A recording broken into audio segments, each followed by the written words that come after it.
Thank you, Thor. Part of what I'm going to be talking about has to do with serendipity. Now, certainly, meeting Thor last year, which was a great thing, was purely by chance. And some of the things I'm going to be talking about, when I talk about the brain or mind of a dictator, really, in part, depends on chance. It's the chance of genetics, it's the chance of where you were brought up, how you were brought up. And being at this forum really gives one an opportunity to understand how lucky someone like me, for example, is to be born in a place and a time that has all the freedoms that many of you are going to talk about, many of you in your countries have lost. So I'm going to be talking about really a tour of the brain of a dictator. And much of this will be hypothetical, but it's based on a lot of what we know about people who behave like dictators. Now, so here's the title of the talk. It's the mind or brain of a dictator. If you're a dualist, you might want to use both of those terms. Right here I'm going to be talking about connections of the brain first, and then genetics, and then how all these things, nature and nurture, interact to produce different kinds of behavior. So in talking about connections of the brain and where they might go wrong, it's going to look at first to be very complicated, but it's really a pattern that you're going to understand quite immediately. And I'm just going to layer different aspects of behavior and those parts of the brain that seem to be misconnected in behaviors that we'd find in a dictator, somebody like a dictator. That is from a normal brain. That was the first one we reconstructed from a living person. I'm going to be talking about abnormal brains. This is a kind of a supernormal brain. This is a brain of a very gifted flamenco dancer that we reconstructed. But what I'm going to be talking about are brains that are probably not really connected up well. Some of their structure and chemistry is off. And so as a neuroscientist, I'm going to take kind of an organic approach to this. I know for you it's a living thing, it's a social thing. I have to step back as a scientist and look at it almost like a machine. Okay, it's the brain as a machine. I know it's not exactly a machine, but for these purposes, we got to go through it sequentially like this. So for a while, you're going to be like my medical students and graduate students have felt that as I'm starting to talk, as if we're looking at a Jackson Pollock painting and trying to disentangle it. Now, in order to try to evince the kind of information, would say, well, what is a dictator's brain? What is his mind like? I had to go to sources because, frankly, there's very little known. There are not many psychiatric reports that are reliable. There's certainly no genetic reports, no brain imaging that we can rely on, because a lot of the work we do is we look for genes as the basis of behavior. For example, changes in schizophrenia, depression, addictions, violence, etc. But nobody's really ever done that. So we've got to put together some pieces of information from cases we know. Now, I went through 15 books. Here's a sample of some that I read, but I went to primary materials of what these people wrote, what was written about them, to try to get a picture. So I'm going to try to get an overall picture of the commonalities between these people. And so I went to a number of sources, and starting back with Xerxes and Persia and going through the Roman era all the way up to the present. And so in going through these, I tried to get as much information as possible, and I made a matrix. And I looked at the matrix and I said, what is common to all these that we know of all these dictators? And here it is, glib and charming. They have a grandiose sense of self, charismatic. They love to lie. I mean, it's just a natural thing to lie, and they actually believe their lies. They're manipulative, cunning, lack of remorse and guilt, emotionally shallow. They live kind of an emotionally flat world. Lack of empathy and callous. They really don't read other people. They deflect responsibility for actions. They have poor early behavioral control. Many of them are hypersexual or, in some cases, asexual. But sexually, they're off, every one of them. They're impulsive, many times irresponsible. But they know how to cover their tracks. They also have these traits on the right. They have an unusual need for stimulation, socially deviant lifestyle, abusive, sexually deviant, sadistic. These things on the right are negative characteristics. The ones on the left actually help these type of people get through in a very charming way and able to convince people of what their program is, what their vision is for the world. And they do have a vision for the world. Many of them think that they're doing something that's good, so it's a little frustrating because it's not many times the evil sort of manipulator who's lying to themselves in all these cases, at least from what we can tell. And so if you take that same list, and it turns out the same list, and you take Robert Hare's psychopathology checklist, and here's the checklist for testing it. Now, there are 20 questions on here, 20 areas, and you either score, any person will score 0, 1, or 2 points. A full-blown, absolutely full-blown psychopath gets 40 points. Most people in this room would have 0. There's a couple of people that are borderline that I know of, okay? So there's a whole range, which hopefully I get to at the end. But it's the same list, basically. And so we know these people form the basic idea is that they're psychopaths, they have that stuff on the left, and another part of psychopathology, which is the stuff on the right, which is called antisocial personality disorder, which is basically criminal behavior. And these two together form the core part of what they are. Now, about 1% of the women in a population have psychopathic tendencies. We could say they're psychopathic. They're not killers, they're not dictators, but are potentially could be in a raw sense, about 3 out of every 100 men. Now, an important thing would be to find out really what that number is, what fraction of the society, because if potential dictators form 1 out of 100 people, I would say simply assassinating every dictator that comes along is probably not going to work. It's a long line of people waiting in any society to fill that. And so there's a societal receptivity to psychopathology. In fact, one may say that there's psychopathology in all of us because we ask the so-called successful sociopaths or psychopaths to do the dirty work for us, okay? And not just the dirty work, but the good work. You don't want your neurosurgeon to be empathetic and caring emotionally when they're working on you. You want them to be cold machines who don't care. Same thing with an investor. The thing is, at what point does it go to psychopathology? But the potential is there, and a society almost demands that we have psychopaths. It's a very stable feature throughout society in history that these people are there. And they pop up in a very malignant way sometimes, but these traits seem to be very useful to a society. So we almost ask for it, or our genes and our behavior ask for it. So here they are. They appear to be psychopaths, including the antisocial personality disorder. Many of them display this, what's called malignant narcissism, which is a personality disorder, in the sense that the people they really believe their lies, in a sense. It's not just being crazy, it's believing your own lies. So that's a personality disorder. It's paranoia, sadism, and many of them are quite intelligent, except, Idi Amin was not supposed to be that quick. And many of them, interestingly, in going through this, have excellent memories.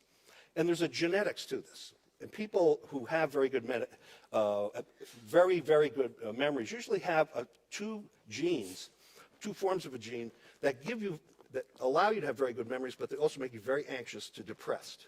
So there's a great risk. You can't get everything. There are no bad genes. You get good things and bad things. But it's telling that there is a genetic pattern here, perhaps. They've had, many of them that I saw, had serious early childhood trauma, usually the loss of biological parents. Many were mass murderers and preferred. Now, in the case of recently, what's different from the 20th, 21st century is that the oppression and the murder is usually with your own people. Whereas previously, it was usually, not always, with some foe or perceived foe outside. So it's a little bit of a change in pattern. So here is the list of charmers right here, some to more or less a degree. And I'm sure it evokes an emotional reaction in many of you, some of these pictures. So they also have these narcissistic traits. And what this malignant narcissism is what people most usually make equivalent to evil. Okay, so when you talk about evil, neuroscientists, we're not allowed to use words like evil.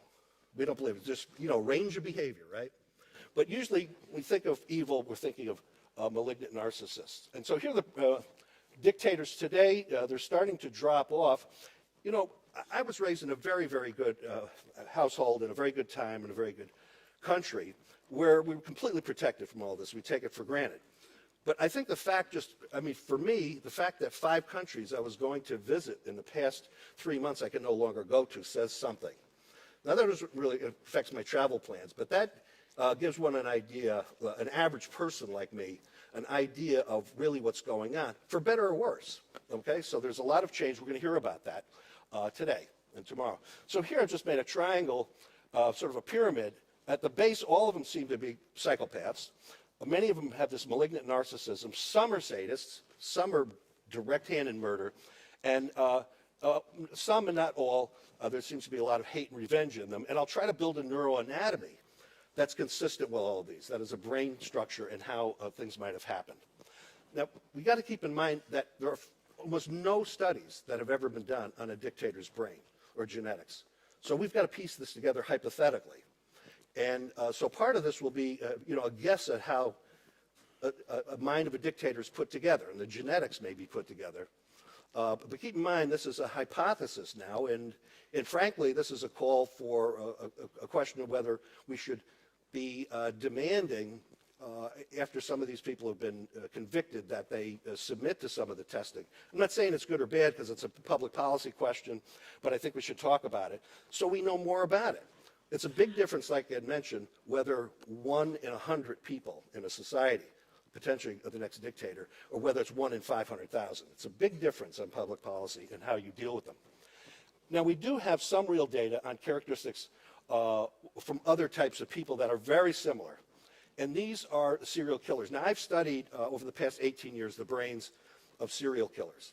And I've done it blindly, and it turns out, and this was surprising to me about 5 or 6 years ago, they all have similar kind of brain damage. So the first thing is, how's the circuitry off? That is, how are certain brain areas, altered? Now, we got to keep in mind that even though we have these serial killers and really pathological, bad people that we have tested, incredibly bad, but in the society, there are all sorts of what are called successful psychopaths. These are successful psychopaths that have been caught, some like Bernie Madoff. But there are others that are in everyday life, in business, in government, that we kind of want to be sort of psychopathic without being killers and without being mean. So we got to keep in mind this may be a range of things and not a unique character. So we may have some dictator in all of us, and our societies may demand some sort of this behavior, which we can talk about. Now, the hypothesis, I'm going to base the fundamental way that a psychopath, like a dictator, is put together. It's like a 3-legged stool. And one of the legs is a high number of high vulnerability genetic alleles. That is, forms of genes that are high risk for aggression, violence, and lack of bonding. Another is the functional brain loss in certain brain areas and abuse, those 3 things. And so whenever we look at the way of behavior is processed, we start with genes and epigenetics, that is how genes and environment work together, all the way through synapses, cell clusters, and then to distributed circuits in the brain at the top. And somehow out of those circuits, a miracle occurs. We have behavior. Nobody knows exactly how that happens yet. And so on the right here, in this model, we have environment. On the right here, this is nurture. On the left, genes, brain physiology is nature. These 2 domains interact, one at the genetic level through what's called the epigenome, and then the other ultimately at the end stage of behavior, motor neurons that make people do things, and that can be explosive or what we consider normal behavior. Now, here are the parts of the brain that are altered in people that have a problem with moral dilemmas, that is, with ethics and morality. And now there's a lot of data to show that this area of the frontal lobe here, it's called orbital cortex or ventromedial cortex, there's something wrong in people who have a lack of ethics and morality. Here are some of the people that we've studied, psychopathic killers, serial killers really, and the 2 areas of the brain that are, and the arrows are a little bit off, are the areas, the orbital cortex, which is right above the eyes. It's this lower part of the prefrontal cortex, and also the amygdala, the anterior temporal lobe. So these 2 areas are malformed in all these people. And some of it's due to what happened before birth. Some of it's due to damage after birth. They could be run over by a car. It could be a tumor. And so these are the 2 areas right over here. We have the orbital cortex, this is the middle view of the brain, and the amygdala. One is kind of your conscience, and the other kind of the devil, if you will. It's kind of the superego and the id. How these balance out, and they try to control behavior. Whoever wins determines what behavior you are. The thing is that we all do these things that the amygdala wants us to do, which is aggressively trying to find food and fighting, for example, and sexual activity, but it's done in the right context. And orbital cortex gives us the proper social context in which to do these behaviors. The adult brain in balance, and this happens when you're about 21 years old, they have this upper part, this is what's called the cold cognition, or the rational part of the brain, is in balance with this lower hot cognition part. When these are out of balance, which occurs in the teenage years, but in people who have a congenital problem, and there is one person who does have a congenital problem in this room with this, will be out of balance. So they may be unbalanced. Their reason may be really trumped by emotional problems and moral problems. One of the areas that is probably often a dictator is this mirror neuron system. It is part of the brain. It's on the side of the brain near the cortex that feeds into that area of emotional processing. It's called the mirror neuron system. And where they meet, where they interconnect with the emotional system is called the insula. The insula is thought to be that part of the brain is when I see you doing something and you're in pain, I feel empathetic toward you. Here is another area, the right or non-dominant prefrontal cortex really in part determines what political party you are. People who have lesions of this when they're older, 50, 60 years old, will change political parties. It's quite amazing. But it affects how we determine punishment, how we deceive people, how we resist temptation. This area of the brain is probably off in dictators. And if we look at this other, which is a key one, is on the non-dominant hemisphere. There's an area right here that determines the morality and the intentions of other people. People who are paranoid have this, and it's off. It's not connected properly. And so therefore, we think that this area that has to do with paranoia, and we've studied paranoids right here with PET scanning, that area is turned on when it should not be. People are always perceiving a problem. And then all of these then tie in ultimately with the oxytocin vasopressin system. These are the bonding hormones. We've checked these in numerous people, and we're doing population studies now. And it's just how you bond with your mate, how you bond with your children, how you bond with the society at large. And these are probably often dictators because they simply don't bond. There are also a couple of studies on hate, and these areas on hate and also sadism are right here. Again, the insula that we talked about, and this other area, premotor cortex. These two connect with this entire system and are problematic. And so here's the entire system. The brain regions. In terms of the genes, I'm going to spend 1 minute on the genes.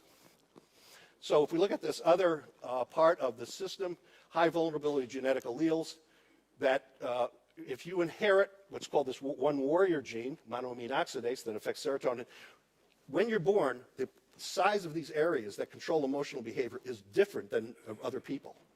And so we know that people who, it's kind of this natural warrior tendency or aggressive personality, which can be found in normal people, their brains are actually, when they're born, different in these areas. So they're also impacted by sex-linked genes. That is, more than a couple of these are passed from mothers to sons. And it's part of the reason why there are more male psychopaths and dictators than females. And here's some of the other some of the other genes that are associated with aggression and violence. So it's not just one, it's many of them. There's up to 15 now.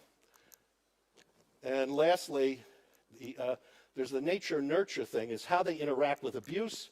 And if we look at that, the environment, early trauma and abuse, interacts with the genes directly. It changes how they're expressed. And so when we look at nature-nurture interaction, we talk about epigenetics. And can this be transgenerational? This is the main point, so I'm sorry I'm going over a little bit, but I wanted to get to this.